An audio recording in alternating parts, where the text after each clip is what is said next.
The hangar stood at the edge of the old airfield, half forgotten like a scar from another time. Rusted gates creaked in the evening wind, and weeds crawled across the cracked concrete, swallowing traces of what once had been a place of thunder and power. Inside, hidden beneath layers of dust and silence, rested a relic, a warplane from the Second World War. Its once proud frame, painted in faded olive green, bore the scars of history. The wings carried bullet holes patched long ago, and the fuselage sagged with the weight of decades. The insignia, a symbol of freedom in its time, had nearly vanished under grime and rust. Its propeller, stiff and unmoving, looked less like a tool of flight and more like a gravestone for forgotten skies. For years, this aircraft had been called the Sleeping Warrior. Museums, collectors, and mechanics had all tried to restore it, to coax life back into the machine that had once defended nations. But no matter how many engineers worked, no matter how much money was poured into the effort, the engine never answered. It stayed silent, cold, stubborn, almost as if the warplane itself refused to wake. Old veterans would come to the hangar sometimes. They'd stand before the machine, their eyes misty with memories. Some claimed they had flown alongside this very model, that they'd watched pilots, young men barely in their 20s, take to the skies in missions from which they never returned.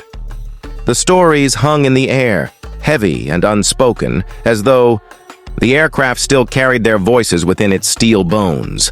Decades turned into generations. Experts brought modern tools, digital scanners, and every trick they knew. They checked fuel lines, replaced spark plugs, rewired circuits, even swapped out entire sections of the engine. Yet every attempt ended in failure. The warplane simply refused to respond. Mechanics would shake their heads, wiping grease from their hands, muttering, "It's gone. It'll never fly again." Some began to whisper that the machine was cursed. Others said it was haunted by the souls of those who had once fought inside it. A few claimed it wasn't mechanical failure at all, but something beyond human understanding, an unwillingness of the plane itself to return. The hangar became less a workshop and more a tomb.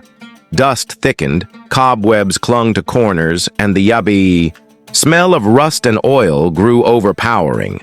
Workers avoided the project, moving on to newer aircraft restorations that actually responded to their efforts. Slowly, the old warplane slipped into legend, the kind of story parents told children about, the machine that refused to wake.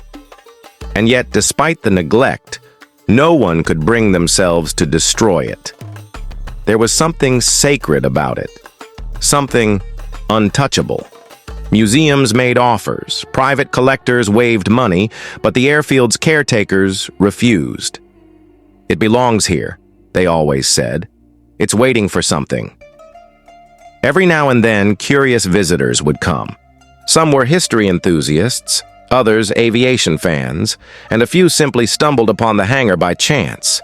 They would stand before the warplane, staring at it as though it were more than metal.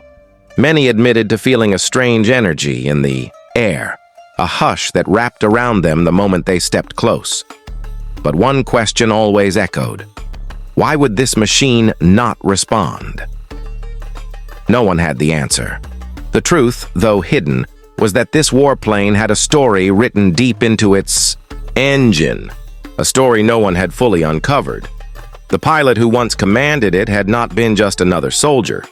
He was a man who carried not only a nation's duty, but also a secret, a bond between himself and the machine he flew. In battle, he spoke to it as though it were alive, coaxing it through storms of bullets and fire. To him, it was not just a plane. It was a companion, a partner, almost a living soul. When the war ended and he never returned from his final mission, the machine was left behind, empty, wounded, and unwilling to be commanded by anyone else. Perhaps it was loyalty, perhaps it was grief, but whatever the reason, the engine remained locked, as though waiting for the right touch to stir its heart again. No one alive knew this truth. They only saw a relic. But history has a way of protecting its secrets until the right moment arrives. By the time the world moved on, the sleeping warrior had become an almost mythical name in aviation circles. Young enthusiasts read about it in articles, watched grainy photographs in documentaries, and debated online about whether it would ever fly again. Most dismissed it as a failed project, a waste of time. But a few still believed, hoped, that one day someone would succeed where others had failed. And so it sat, waiting. The warplane slumbered through storms that battered the hangar roof, through summers that baked its frame, and winters that froze its bolts. Each passing year made revival less likely. The metal grew more fragile, the circuits corroded further, and hope faded into near extinction. But machines, like people, sometimes carry patience. Sometimes they wait for decades, even lifetimes, for the one moment that truly matters. No one knew it yet, but the time of waiting was nearly over. The sleeping warrior was about to meet the one person who could awaken it, not with tools, not with force, but with something far stronger.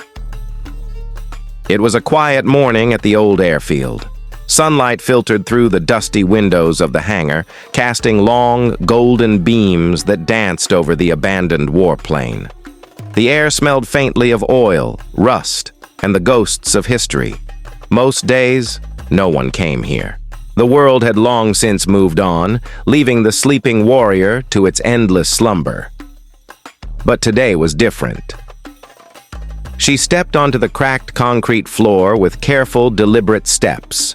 Her name was Clara, a young woman in her early 20s, with hair pulled back and eyes that seemed to hold both curiosity and reverence. She was not a mechanic, nor a trained engineer. She carried no toolkit, no knowledge of engines, no claim to expertise. What she carried instead was something invisible yet powerful, a legacy. Clara's grandfather had been a pilot during the Second World War. Though she had never met him, he had died long before she was born, she had grown up listening to his stories. Stories of courage, of skies that rumbled with the roar of engines and the whistle of bullets, of planes that were more than metal, more than machines. Her grandfather had often spoken of one particular aircraft, a fighter he called his partner in the sky. And though she had always thought it was just a story, a fragment of history preserved in faded photographs and letters, something deep inside told her that the plane had survived and was waiting. As Clara approached the warplane, she felt a shiver run down her spine. The hangar, usually silent and oppressive, seemed to breathe with her. Dust motes floated like tiny stars in the sunlight, and the air hummed faintly, almost like a whisper. She hesitated, her hand hovering above the cold metal of the fuselage. Her fingers brushed against it, tentative at first. Then, with a steadiness she didn't know she had, she placed her palm firmly on the engine. The metal felt colder than she expected, stiff with years of neglect, yet somehow familiar, like touching the hand of someone she loved but had never met. At that moment, the hangar seemed to hold its breath. For decades, the engine had been lifeless, resistant to the efforts of the finest minds in aviation. But now, something inside the plane stirred. A faint vibration ran through the metal under Clara's touch. Subtle at first, like a heartbeat just beginning to awaken. She could feel it. Not with her eyes, not with her ears, but with something deeper. Almost like a memory embedded in her bones. Clara closed her eyes, letting her other senses guide her. She imagined her grandfather's voice, soft yet commanding, whispering encouragements to the machine as he once had. Steady, steady. You and I, we can do this. The connection, though invisible, felt real. Her fingers rested on the worn surface of the engine, tracing lines of corrosion and history as if reading a secret script only she could understand. Minutes passed. The hangar remained silent, Yet Clara felt energy building. It wasn't electricity. It wasn't fuel. It was something far older, far more personal. The warplane was responding to her presence, to her lineage, to the echo of a promise made long ago. Outside, a few curious onlookers, workers who had maintained the hangar, peeked through the cracked doors. They had never seen anyone approach the plane with such reverence. Some whispered among themselves, saying it was foolish to believe a young woman could do what decades of experts could not. But Clara did not notice them. She did not notice the skepticism, the doubts, the world outside. She was in a conversation, with history, with memory, with something alive in the heart of a machine. She remembered the letters she had found in her grandfather's chest just a week ago. Letters detailing missions flown, the roar of enemy planes overhead, the fear, the courage, and always, always the plane. How he wrote to it, as if it were a companion, a friend, a living being. How he signed his letters to the aircraft as though it understood him. Clara read the words aloud softly, letting them fill the empty hangar. My trusted friend, we face the skies again tomorrow. Keep your wings steady. I will guide you, and you will guide me. Together, we are unstoppable. The engine trembled slightly, under her hand. It was subtle, almost imperceptible, but it was there. A whisper of life, a heartbeat returning. Clara's heart raced. She realized she had found the key, not a key of metal or mechanics, but a key of memory and connection, of legacy and love. She began to talk to the plane in a low, steady voice, almost like her grandfather might have done. She spoke of courage, of duty, of the skies that had once carried her grandfather. She spoke of the world today and of the life she wished to honor. She spoke of dreams, hopes, and the promise that his bravery would never be forgotten. And the plane listened. The vibration grew stronger. The old pistons inside the engine shifted slightly. The rusted gears creaked. For the first time in decades, the warplane responded, not with sound, but with feeling. Clara could sense it through her touch, through the metal that seemed to pulse beneath her fingertips. She smiled, tears threatening to spill, as she realized the impossible might actually happen. Time seemed to stretch, the world outside the hangar fading into insignificance. Clara and the sleeping warrior existed in a bubble of shared history. It was a communion of past and present, of human spirit and machine soul. Every vibration, every shiver of metal felt like a note in a symphony composed long ago, waiting for the right conductor to bring it to life. Then, as if answering her silent call, the engine coughed. A sputter of sound, weak but unmistakable, echoed through the hangar. Clara held her breath. She whispered encouragements, and the engine coughed again, stronger this time, more determined. The airfield seemed to exhale with her. Workers outside stopped in their tracks. Birds scattered from the nearby trees. Something miraculous was happening, and no one could look away. It was not just a warplane anymore. It was alive. It was awake. Clara knew she had touched something far greater than metal and mechanics. She had bridged a gap of decades, connecting her own spirit with the courage and loyalty embedded in the sleeping warrior. And she realized, in that moment, that she had been chosen, not by chance, not by skill, but by lineage and heart, to awaken what no one else could. The first crackle of the engine had begun, and soon, if she continued, the hangar would witness a miracle decades in the making. The hangar had fallen into an almost sacred silence. Clara's hand rested firmly on the engine of the sleeping warrior, her eyes closed as she focused every ounce of attention on the machine before her. The faint vibrations she had felt earlier had grown into rhythmic pulses, almost like a heartbeat echoing through the metal body of the warplane.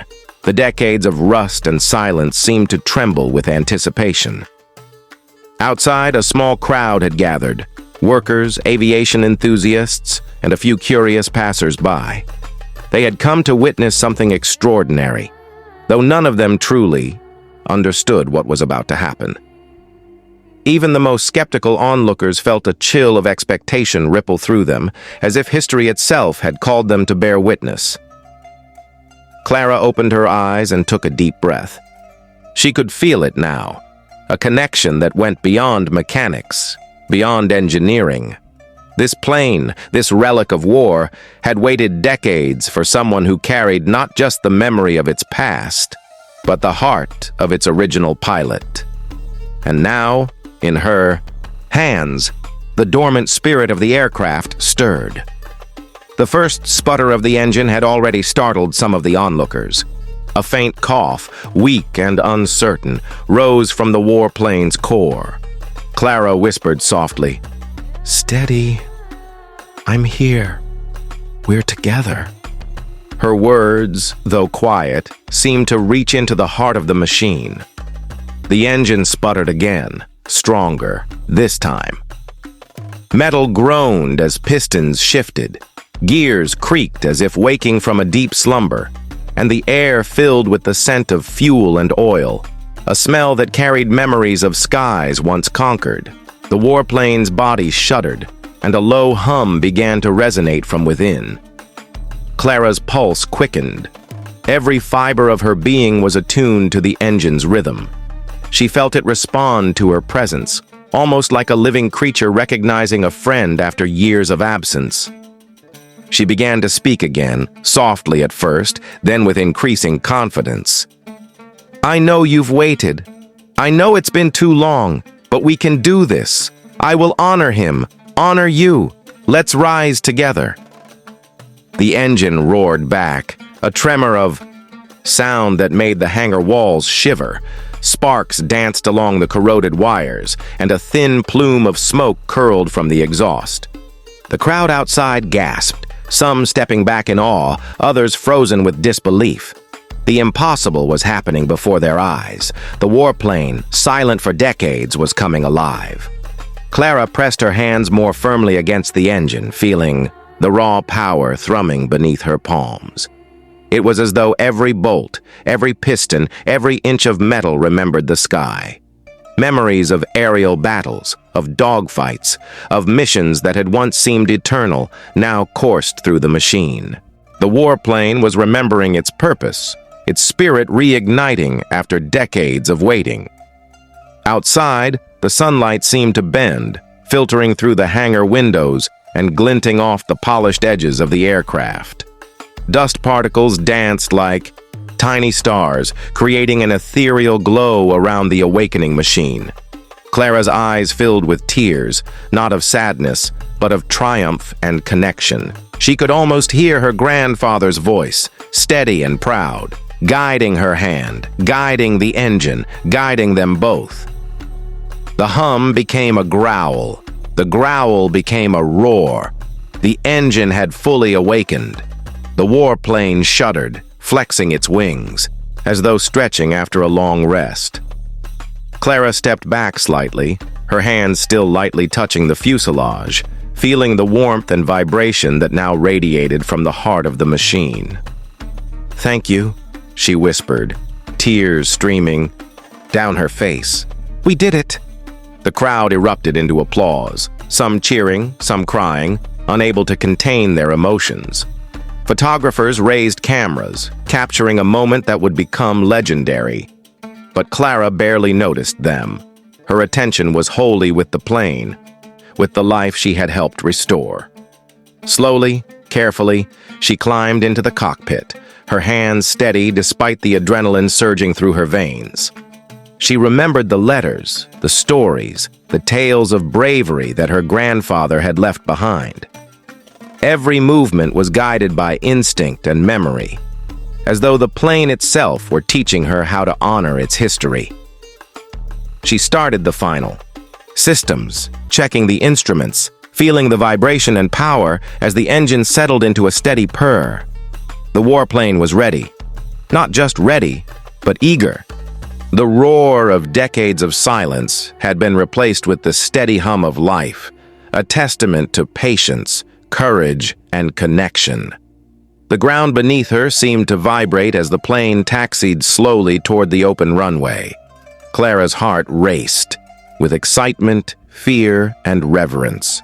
She knew that this flight was more than a demonstration. It was a communion of past and present, a bridge between generations. Then, with a gentle push, the warplane lifted. Its wheels left the ground and, for the first time in decades, the skies welcomed a fighter that had once defended nations. Clara guided it steadily, feeling every movement, every gust of wind, every echo of history. The engine roared in harmony with her heartbeat, a song of triumph and remembrance. Below, the crowd watched in awe as the aircraft circled gracefully, performing maneuvers that seemed impossible for a plane so old, so long abandoned. Every loop, every turn, every climb was a statement. The past was not lost. It lived, it breathed, it soared once again. As Clara brought the plane back to land, the warplane's wheels kissed the runway with a gentle thud. She taxied it back to the hangar, shutting down the engine slowly, letting the vibrations fade. The machine settled, but its spirit glimmered, alive in a way that no rust or age could diminish. Clara climbed out, her hands resting once more on the fuselage. She looked around at the faces of the onlookers, their expressions a mixture of awe, joy, and disbelief. But her eyes were fixed on the plane, on the heart of history she had awakened. In that moment, she understood something profound. The warplane had never really been lifeless. It had been waiting for the right hands, the right heart, the right spirit to bring it home. And now, thanks to her courage, her connection, and her love for the past, the sleeping warrior had truly awakened. Tears streamed down Clara's face, but this time they were tears of triumph, of closure, of an impossible dream made real. The warplane stood tall, its engine warm and ready, a living testament to courage, loyalty, and the enduring power of human connection. History had waited, and finally, history had flown again.